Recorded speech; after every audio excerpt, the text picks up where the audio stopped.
Back, a call for Nebraskans to be climate smart. A group of doctors is calling on Governor Jim Pillen to phase out factory farming and instead support crops that require little water.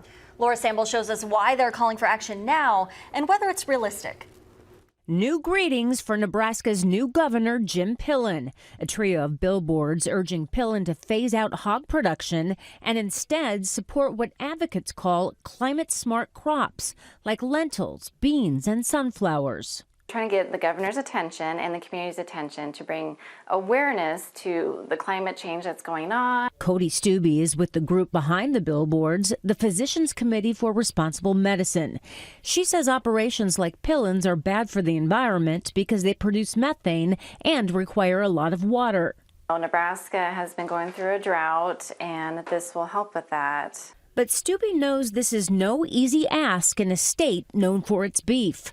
According to the Nebraska Beef Council, Nebraska has nearly 4 times more cattle than people. Not to mention, Governor Pillen is a hog operator who has pledged to expand agriculture. Stubbe says even if he phased out one livestock operation, it would be a step in the right direction. I love the governor to be a good example. Noting that climate-friendly crops are also more friendly to your heart. You can open up the arteries in the heart and the whole body by eating a whole food plant-based diet. Laura Samble, 6 News. PCRM is urging Pillen to apply for federal grants that are now available to help farmers make the transition.